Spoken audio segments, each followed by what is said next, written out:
इधर छोड़ो।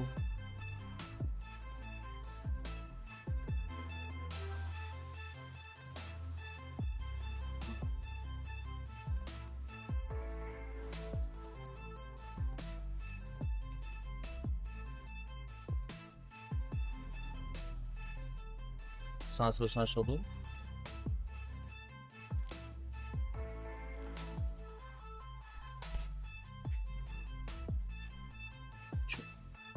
बिल्कुल छोड़ो, बिल्कुल ढीला छोड़ो शरीर।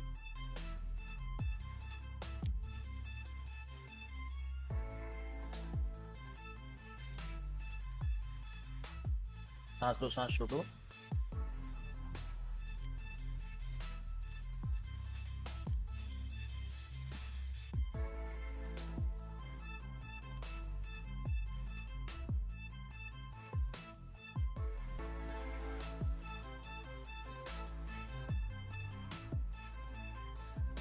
ये ड्राई नेडलिंग है, ये इंटरनली मसल्स को रिलैक्स करेगी और रिकवरी जो है घुटने की धीरे धीरे इंक्रीज करेगी।